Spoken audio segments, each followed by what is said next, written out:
Hi hello അസ്സലാമു അലൈക്കും. എന്തൊക്കെ എല്ലാവരും വിശേഷം? സുഖല്ലേ? ഞങ്ങളിവിടെ സുഖമായിട്ടിരിക്കണു. അപ്പോൾ ആദ്യമോനെ ഉണർത്താനുള്ള പരിപാടി കേട്ടോ. രാത്രി ഒരുപാട് വൈകി കിടക്കണതുകൊണ്ട് രാവിലെ എണീക്കാനും അത്യാവശ്യം വൈകും. ഉച്ചക്കായിട്ടുണ്ട് ഇവിടെ. അപ്പോൾ 12 മണി ഏകദേശം ആയിട്ടുണ്ട്. അപ്പോൾ ഒരു 12:30 12:45 ആകുമ്പോൾ ആദ്യമോന് ഓൺലൈൻ ട്യൂഷൻ തുടങ്ങും. അപ്പോൾ അതിന് വേണ്ടി വിളിക്കുകയാണ്. അധിക ദിവസങ്ങളിലും ഓൻ എന്നെ ഒറ്റയ്ക്ക് നീക്കലുണ്ട് കേട്ടോ. ചില ദിവസങ്ങളിൽ മാത്രമേ വൈകലുള്ളൂ.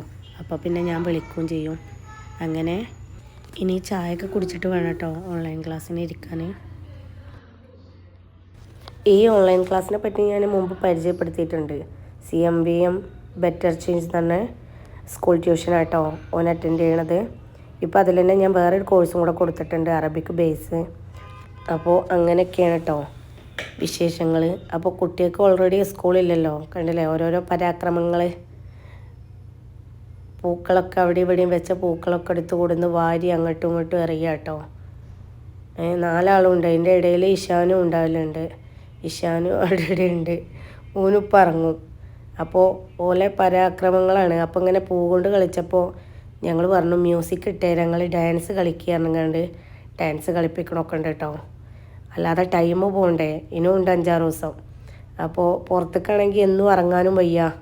പുറത്തേക്ക് ഇറങ്ങിയാൽ തണുപ്പും കാര്യമൊക്കെ ആയിട്ട് അങ്ങനെയുള്ള പ്രശ്നങ്ങളും ഉണ്ട്.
ഇത് വൈകുന്നേരത്തെ പരിപാടി കേട്ടോ. വൈകുന്നേരം എന്ന് പറഞ്ഞാൽ ഒരു മഗ്‌രിബ് സലയൊക്കെ കഴിഞ്ഞതിന് ശേഷം ഉള്ള കളിയാണ്.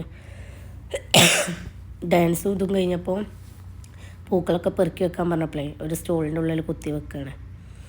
ഒരു 4 ആളും കൂടെ കൂടിയാൽ നല്ലൊരു യുദ്ധമാണ്. യുദ്ധക്കളത്തേക്ക് നോക്കിയ മാതിരിയാണ്. എത്ര ക്ലീൻ ആക്കിയിട്ടിട്ടും കാര്യമല്ല. അവർ 4 പേരും കൂടെ കൂടിയാൽ ആകെ പരത്തി. പിന്നെ എന്താ ഒരു സമാധാനം എന്ന് വെച്ചാൽ ഒക്കെ ലാസ്റ്റ് കളി കഴിഞ്ഞ് അവരെന്നെ ഒക്കെ പെറുക്കി എടുത്ത് വെക്കും കേട്ടോ.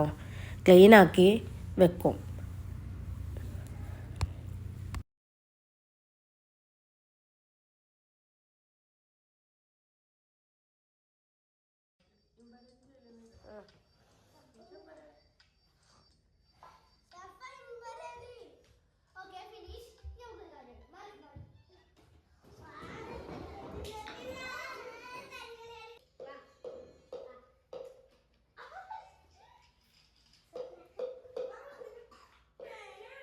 അങ്ങനെ ഇന്ന് ഞങ്ങൾ പുറത്ത് പോകും കേട്ടോ. പുറത്ത് പോകാൻ കാരണം എന്താണെന്ന് വെച്ചാൽ ന്യൂ ഇയറിൻ്റെ പരിപാടിയൊക്കെ കാണാമെന്ന് വെച്ച് കണ്ടാണ് നേരത്തെ ഇറങ്ങിയിരുന്നത്. നേരത്തെ ഇറങ്ങിയിട്ടും പക്ഷേ ഞങ്ങൾ ചെന്നപ്പോഴത്തേന് 12 മണിയൊക്കെ കഴിഞ്ഞ് 12:30 ആയിരുന്നു. അപ്പോഴത്തേന് അവിടുത്തെ പ്രോഗ്രാമൊക്കെ കഴിഞ്ഞു തോന്നുന്നുണ്ട്. അവിടെ പരിപാടി ഉണ്ടായിരുന്നോ ഇല്ലേന്ന് അറിയില്ല, പക്ഷേ ഒരുപാട് വണ്ടികളും കാര്യവും തിരക്കൊക്കെ ഉണ്ടായിരുന്നു. ഞങ്ങൾ ചെന്നപ്പോൾ ആൾക്കാരൊക്കെ റിട്ടേൺ പോരുകയാണ്. അങ്ങനെ പരിപാടികളൊന്നും കാണാൻ പറ്റിയില്ല, പക്ഷേ ഞങ്ങൾ ഫുഡൊക്കെ ഉണ്ടാക്കിക്കൊണ്ടായിരുന്നു പോയിരുന്നത്. അങ്ങനെ കടലിൻ്റെ ഏകദേശം അടുത്തൊക്കെ തന്നെ ആയിട്ട് ഇരിക്കാനൊക്കെ സ്ഥലം കിട്ടിട്ടോ. അപ്പോൾ ഞങ്ങളങ്ങനെ പുല്ലിൽ വിരിച്ചുകൊണ്ട് ഭക്ഷണം പെട്ടെന്ന് കഴിച്ചു കേട്ടോ. കാരണം റൂമിൽ നിന്ന് 8 മണിക്കേറ്റേ ഭക്ഷണം കഴിച്ചതായിരുന്നു. പിന്നെ 12 വരെ ആയിട്ടും ഭക്ഷണമൊന്നും കാര്യമായിട്ട് കഴിച്ചിട്ടും ഉണ്ടായില്ല. സ്നാക്സൊക്കെ കഴിച്ചതായിരുന്നു ഒരു 8 മണിക്ക്. അപ്പോൾ പിന്നെ എല്ലാവർക്കും അത്യാവശ്യം വിശക്കുകയും ചെയ്തിരുന്നു. അപ്പോൾ പിന്നെ വേഗം ഭക്ഷണം കഴിക്കുക എന്ന് പറഞ്ഞാൽ അവിടെ പെട്ടെന്ന് തണുപ്പ് കാറ്റിങ്ങനെ അടിക്കൊണ്ടേ ഫുഡൊക്കെ പെട്ടെന്ന് നെയ്യ് കിട്ടിയിരുന്നു. അത്രയും തണുപ്പാണ്. അങ്ങനെ കൂടുതൽ നേരമൊന്നും തണുപ്പത്ത് കാറ്റും കൊണ്ട് ഇരിക്കാൻ കഴിയൂല കേട്ടോ. അപ്പോൾ അങ്ങനെ ആങ്ങളെ പറയുന്നുണ്ട്, എല്ലാവരായിട്ടും നാളെ ഹോസ്പിറ്റലിൽ പോകൽ നടക്കൂല, വേഗം കയറിക്കോളി വണ്ടിക്ക് എന്ന് പറഞ്ഞാണ്ടേ.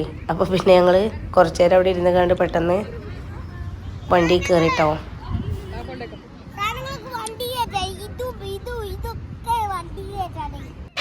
അപ്പോൾ വലിയ നാത്തൂനിങ്ങനെ പറയണ്ടേ, ഫ്ലാസ്കിൽ കുറച്ച് കട്ടൻ ചായയും കൂടെ എടുത്ത് പോരണ്ടിരുന്നു, അത്ര തണുപ്പാണ് ഇവിടെ എന്നൊക്കെ പറഞ്ഞ് ഇങ്ങനെ ഇരിക്കിയിരുന്നു കേട്ടോ.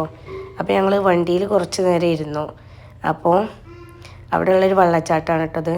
ഒരുപാട് ഉയരത്തിലാണ് ആ വെള്ളം പൊന്തണത് കേട്ടോ. അപ്പോൾ അതിങ്ങനെ കുറച്ച് നേരം കണ്ട് വണ്ടിയിൽ തന്നെ കേട്ടോ ഇരുന്നത്, ഗ്ലാസ്സൊന്നും തുറക്കാതെ AC ഇടാതെ. അങ്ങനെ കുറച്ച് നേരം അത് കണ്ട് റൂമൊക്കെ തിരിക്കാട്ടോ ചെയ്തത്. അങ്ങനെ ഇതൊക്കെയാണ് ഇപ്പോൾ ഇന്നത്തെ വിശേഷങ്ങൾ, ന്യൂ ഇയറിൻ്റെ വിശേഷങ്ങൾ. അപ്പോൾ ഇനിയൊരു പുതിയ വീഡിയോയുമായിട്ട് വരുന്നത് വരെ. അങ്ങനെ ഇതൊക്കെയാണ് കേട്ടോ ന്യൂ ഇയർ വിശേഷങ്ങൾ. അപ്പോൾ ഈ വീഡിയോ എല്ലാവർക്കും ഇഷ്ടപ്പെട്ടെന്ന് വിചാരിക്കുന്നു. ഇനി പുതിയ വർഷത്തിൽ പുതിയ വീഡിയോകൾ ഇൻഷാ അല്ലാഹ് ഇടുന്നുണ്ട്. അപ്പോൾ എല്ലാവരും സബ്സ്ക്രൈബ് ചെയ്യും, ലൈക്ക് ചെയ്യും, ഷെയർ ചെയ്യും ചെയ്യുന്നുണ്ടോ. Till then bye bye.